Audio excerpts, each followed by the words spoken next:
je vais vous présenter un programme qui va permettre aux filles qui ont les cheveux courts de les faire pousser rapidement. Grâce à ce programme, vous allez non seulement pouvoir atteindre la longueur des épaules, mais vous allez pouvoir le faire vraiment rapidement et efficacement. Pour commencer, je vous invite à aller récupérer tout de suite une feuille, un stylo et une règle. On va définir ensemble vos objectifs. En termes de longueur, le but de cette vidéo est de vous permettre d'arriver au niveau des épaules.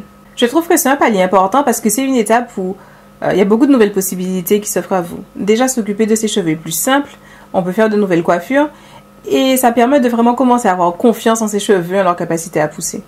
Mais attention, la longueur des épaules peut vraiment représenter juste la première étape de votre aventure capillaire. Effectivement, à partir de là, on a les cheveux qui sont beaucoup plus fragiles puisqu'ils frottent sur les épaules, ils s'accrochent dans les vêtements. Donc l'étape suivante, qui est le niveau des aisselles, va être plus difficile à atteindre, mais une fois que vous l'aurez atteint, ça voudrait dire que vous avez trouvé votre routine, que vous utilisez les bons produits et que globalement vous manipulez correctement vos cheveux. Mais pour beaucoup de filles, le but ultime, ce sera d'atteindre le niveau du soutien-gorge, qu'on atteint assez tranquillement une fois passé la longueur des aisselles. C'est une longueur très valorisante et à partir de laquelle on peut réaliser beaucoup de coiffures. À ce stade, on parvient à s'occuper de ses cheveux sans y penser. On prend beaucoup de recul par rapport à sa routine, par rapport à ses produits, et finalement, on vit ses cheveux en toute sérénité. Alors bien sûr, on trouve d'autres paliers de longueur, mais le plus important, c'est que vous trouviez un objectif qui vous motive. D'ailleurs, en parlant de longueur qui motive, attention à ne pas faire l'amalgame entre longueur réelle et longueur apparente. Tiens, d'ailleurs, je vous propose un jeu. À votre avis, dans laquelle de ces deux photos j'ai les cheveux les plus longs? Réponse? Eh bien oui, c'était bel et bien la photo numéro 1. Il y a 2 ans d'écart entre ces deux photos. Sur la photo numéro 2, je porte un lissage qui sort à peu près 80 à 90% de ma longueur. Et sur la photo numéro 1, j'ai une mise en pli légère qui montre à peu près 50-60% de ma longueur. C'est une caractéristique propre aux cheveux crépus. Le cheveu crépus a un comportement très sophistiqué. La plupart du temps, vos cheveux montreront entre 20 et 80% de leur longueur réelle. Ça varie selon beaucoup d'éléments, l'humidité dans l'air, leur état, la coiffure que vous portez et plein d'autres paramètres que vous apprendrez à appréhender au fur et à mesure de votre aventure capillaire. Ça ne veut absolument pas dire que la longueur chez la naturelle ne sert à rien. Bien au contraire. J'attire simplement votre attention sur le fait qu'il vaut mieux avoir des attentes en termes d'esthétique du cheveu crépus plutôt que de se fixer sur de la longueur pure ou sur un fantasme de cheveux qui cascadent dans le dos, sur les épaules. Commencez par tracer un tableau, 4 lignes, 2 colonnes, recto verso. Dans la première colonne, vous allez écrire le nom de chaque grande étape prévue de votre aventure capillaire. Si comme moi, vous pouvez remonter votre aventure capillaire jusqu'au dernier défrisage, ou si vous venez de commencer, notez en premier dernier défrisage. Sinon, vous pouvez mettre simplement en première entrée du tableau votre prochain objectif capillaire. Dans la deuxième colonne, vous noterez les dates auxquelles vous souhaitez atteindre vos objectifs, des commentaires concernant votre progression et enfin les dates auxquelles vous aurez atteint vos objectifs. Et pour vous donner une idée de ce qu'il est possible d'obtenir avec des cheveux crépus normaux, basiques, avec une pousse pas exceptionnelle, je vais vous prendre l'exemple de ma propre évolution capillaire en bientôt 5 ans maintenant.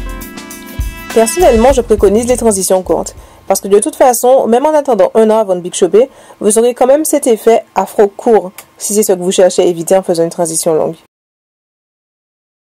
Concernant le niveau des épaules, je l'ai atteint en 1 an et 3 mois. Et pour avoir passé beaucoup de temps sur les forums à l'époque, je peux vous dire que j'étais plutôt dans la moyenne basse. Donc à mon avis, avec une bonne routine et de bons gestes, tout le monde peut espérer atteindre un rythme de pousse similaire. Depuis, j'ai atteint la PL, je suis maintenant proche du BSL, et ça va faire bientôt 5 ans que j'ai fait mon dernier défrisage. Donc on ne peut pas dire que mes cheveux ont une vitesse de pousse folle, mais en tout cas, je continue de franchir des paliers et d'atteindre mes objectifs tranquillement. Donc n'ayez pas peur de vous fixer des objectifs, notez-les sur votre feuille, et maintenant on passe à l'action. Ce programme s'articule autour de 3 temps forts. Le premier rendez-vous est celui du soir. Donc c'est le moment où vous mettez vos cheveux au repos, et c'est surtout le moment où vous mettez en place des préparatifs qui vous permettront de vous coiffer par la suite. Le deuxième rendez-vous est celui du matin, qui correspond en fait au moment où vous vous coiffez. Et enfin, le troisième rendez-vous, c'est celui du soin. Donc, c'est le moment où vous appliquez vos soins sur vos cheveux, celui où vous lavez vos cheveux et celui où vous les démêlez. J'aimerais quand même vous parler tout d'abord un peu de théorie. Je ne vais pas m'étendre trop longuement sur le sujet, mais il y a quand même certains points que j'aimerais éclaircir. Ici, je suis en train de coiffer une portion de mes cheveux avec un peigne. Je tiens à attirer votre attention tout particulièrement sur la texture que ça imprime à mes cheveux. Et voilà le résultat sur une moitié de ma chevelure. Et maintenant, regardez le résultat que j'obtiens en défaisant des nattes.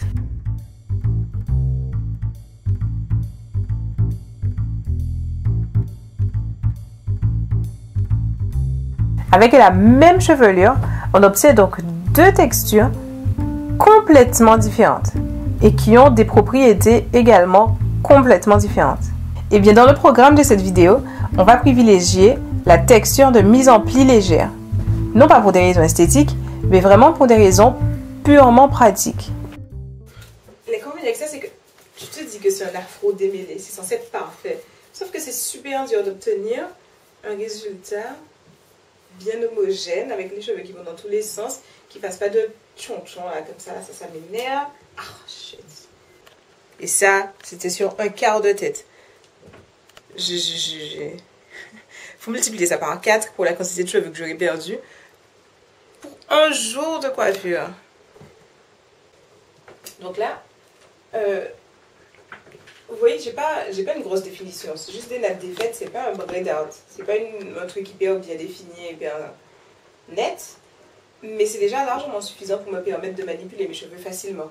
Je peux les diviser au doigt, ajouter du volume si je veux, sachant qu'en gros, simplement, plus de volume, c'est plus de division, juste, ah shit. Voilà. Et j'obtiens juste une texture manipulable, sachant que c'est quelque chose que je peux attacher facilement. Ça. Là, je peux facilement attacher ça, tenir un pouf. Un pouf que je ne vais pas démêler. Je peux faire différents trucs, j'en sais rien. Je peux les attacher, je peux les manipuler, faire vraiment des coiffures. Si je décide de faire un style enroulé comme ça avec une grosse twist, je peux le faire sans aucun problème. Voilà. Et là, je peux décider de faire une petite cheval. Bref, j'ai vraiment des cheveux disponibles, il n'y a aucun problème. La texture afro, que j'appelle comme ça uniquement parce que beaucoup de gens considèrent que c'est l'état naturel des cheveux crépus, comporte beaucoup d'inconvénients. Le plus gros d'entre eux est que la texture afro requiert nécessairement l'usage du peigne et qu'à chaque passage du peigne, on a systématiquement de la casse, surtout quand les conditions de démêlage ne sont pas optimales. L'autre gros inconvénient avec la texture afro, c'est que les cheveux sont très exposés à l'emmêlement, que ce soit à cause du shrinkage et de l'humidité, ou alors les cheveux qui se tassent sur le couvre-poids, ou même les cheveux de l'arrière qui se tassent quand on s'appuie sur un dossier ou sur son oreiller, ou peu importe. Ça crée des cheveux qui vont beaucoup shrinker, beaucoup s'emmêler, et qui vont devenir un vrai cauchemar à coiffer ou à démêler. En plus, au fur et à mesure que les jours passent, vous accumulez de l'emmêlement. Et je peux vous dire que quand les cheveux deviennent longs, c'est vraiment difficile à gérer. Alors autant prendre tout de suite de bonnes habitudes. Mais le pire dans tout ça, c'est que les cheveux ne poussent plus et la longueur stagne.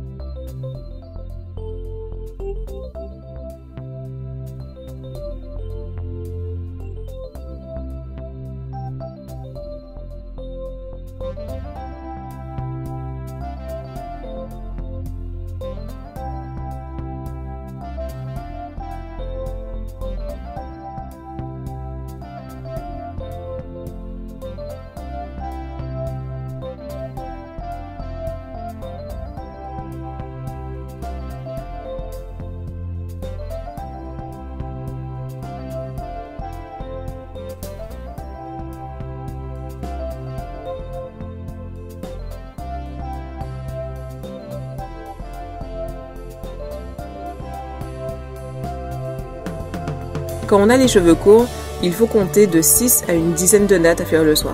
C'est un peu long, mais au fur et à mesure que vos cheveux pousseront, vous aurez de moins en moins de nattes à faire. Très bientôt, 2 suffiront.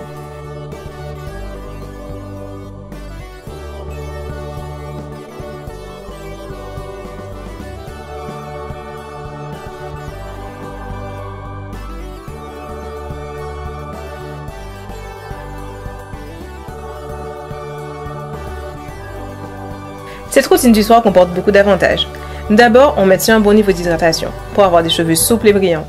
Ensuite, les nattes vont permettre d'imprimer la mise en pli qu'on recherche pour pouvoir manipuler ses cheveux facilement le matin. Et le foulard qui va permettre d'empêcher aux cheveux de s'assécher et les garder assez doux. Et bien sûr, avec les nattes, vos cheveux ne risquent pas de s'en mêler.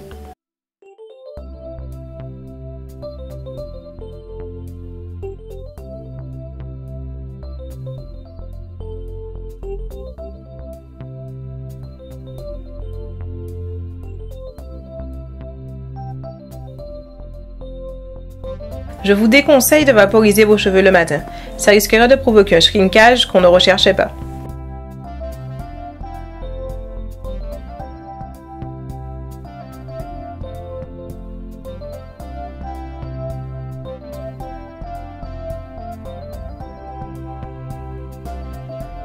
En privilégiant la texture de mise en pli, non seulement tous les inconvénients de la texture afro disparaissent, mais elle se transforme carrément en avantage. On met sa coiffure en place avec les doigts, avec une brosse en poil doux ou avec des épingles. Du coup, on se retrouve à avoir très peu de casse, voire pas du tout. Les cheveux sont contraints mécaniquement par la mise en pli, donc ils s'en mêlent beaucoup moins et ils se remettent à pousser. Et au bout d'un certain temps d'apprentissage, au bout d'une certaine longueur, on finit par être vraiment à l'aise avec ses cheveux. En plus, on peut accumuler un peu d'emmêlement tranquillement au cours de la semaine et attendre le moment optimal pour faire un démêlage, c'est-à-dire le moment du soin. À ce stade, les seuls cheveux qu'on perd pratiquement sont les cheveux qui tombent naturellement, qui sortent naturellement du cuir chevelu. Et donc dans ces conditions, on peut vraiment espérer atteindre rapidement sa vitesse de pousse maximale. Le soin, c'est ce qui va vraiment régénérer votre chevelure. Donc au fil de la semaine, on accumule de la salissure avec la pollution et autres et de l'emmêlement. Donc au moment du soin, vous allez pouvoir bien laver les cheveux, redonner de l'hydratation, les rebooster et les démêler en profondeur pour enlever tous les cheveux morts qui se sont accumulés dans la semaine. Le tout avec un minimum de casse. On s'habitue tellement rapidement aux bénéfices d'un soin bien exécuté que très vite, on prend l'habitude de savoir reconnaître à quel moment ses cheveux ont besoin d'un soin.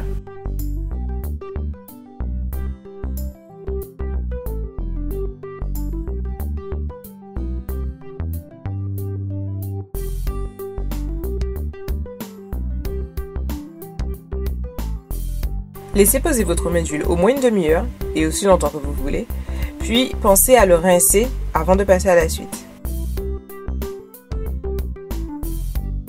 Vous remarquerez que tout au long du soin, je travaille par section.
J'attire votre attention sur le fait que la méthode de soin que je viens de vous présenter est une séance de soins complète.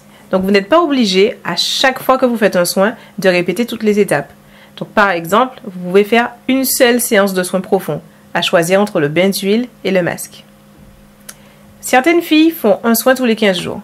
D'autres ont vraiment besoin de faire plutôt un soin par semaine. C'est mon cas par exemple. À vous de trouver le rythme qui correspond le mieux à votre chevelure. Le plus important, c'est que vous soyez capable de faire confiance à votre ressenti en matière de cheveux. Si vous avez l'impression que vous avez atteint un niveau d'emmêlement tel que vous ne pouvez plus continuer comme ça, c'est qu'il est grand temps de faire un soin. Alors maintenant, revenons à notre feuille de suivi. Je vous avais demandé d'y noter les dates auxquelles vous vouliez atteindre vos différents objectifs capillaires. Maintenant, tous les 3 mois, faites un lens check. Ça vous permettra d'avoir un rendez-vous fixe au moment duquel vous allez vérifier votre progression. Comme ça, le reste du temps, au lieu de regarder vos cheveux pousser constamment, vous pourrez juste vous concentrer sur votre routine, concrètement. Si vous en avez la possibilité, filmez-vous ou prenez-vous en photo pendant votre lens check. Placez ensuite les résultats dans un dossier sur votre ordinateur bien au chaud ou alors sur Facebook ou n'importe quel hébergeur en ligne. Ça vous permettra ensuite de pouvoir revenir sur votre progression et vraiment la visualiser. Sur votre feuille de suivi, notez quelques commentaires sur votre longueur. Si vous franchissez un palier, notez la date à laquelle vous constatez que ce palier a été franchi. Notez des commentaires sur votre perception des choses, votre ressenti. Par exemple, si vous trouvez que faire des nattes le soir, ça prend du temps, notez-le. Comme ça, au prochain lens check, vous pourrez constater si votre situation a évolué. La plupart du temps, on a l'excellente surprise de constater que les choses se passent de mieux en mieux. Quand on décide de revenir au naturel, il y a une assez longue période d'apprentissage. Et pour beaucoup d'entre nous, ça vient avec quelques moments difficiles. En plus, on a rarement l'occasion au quotidien de voir la longueur de ses cheveux. Donc vraiment, le lens check, c'est un moment où vous pourrez constater votre progression, vraiment. Et en plus des retours positifs de votre entourage qui commencent à arriver, des compliments qu'on peut vous faire, c'est vraiment l'occasion d'être regonflé à bloc. Au bout de 3 mois, je pense que vous commencerez à être déjà beaucoup plus à l'aise avec votre routine capillaire. C'est le bon moment selon moi pour commencer à apprendre de nouvelles techniques de coiffure qui vous serviront à améliorer, embellir ou diversifier vos coiffures et en plus qui vous faciliteront la vie au quotidien. Donc moi, je vous en propose déjà 4. À vous de voir ensuite ce que vous pouvez en faire. On peut faire des franges de différents types. Des franges de vanille, des franges de natte ou des franges de cheveux mis en pli. Twist out, braid out. Ça a 2 avantages, c'est que ça agrémente une coiffure et en plus, tous les cheveux qui appartiennent à la frange sont des cheveux que vous n'avez pas besoin de gérer. Les portions de tresse apportent les mêmes avantages que les franges. On réduit notamment considérablement le temps passé le soir à faire ses nattes. Le banana clip, c'est mon accessoire de coiffure préféré. Dès qu'on a les cheveux suffisamment longs pour faire un pouf, le banana clip c'est génial, ça permet de changer de style et on peut vraiment considérablement tricher sur le volume. La mise en pli forte, c'est vraiment pas qu'on en a marre de ses cheveux et qu'on a envie de changer de tête. Parce que concrètement, ce que vous obtenez, c'est une texture de cheveux complètement différente. Les gens qui ne vous connaissent pas avant peuvent se demander si vous avez les cheveux crépus, bouclés ou quoi. Qu'est-ce qu'elle a comme cheveux cette fille? Donc, au début, on tâtonne un peu pour trouver la bonne façon d'obtenir sa définition, la taille des vanilles ou des nattes qu'on doit faire. Mais une fois qu'on a trouvé sa façon de faire ces mises en pli fortes, ça roule tout seul. Voilà, ce programme est terminé. À mon avis, avec tout ce qu'on a vu dans cette vidéo, n'importe qui peut partir de crâne rasé et arriver au niveau des épaules en 2 ans, 2 ans et demi. Donc à partir de là, il ne me reste plus qu'à vous souhaiter bonne chance.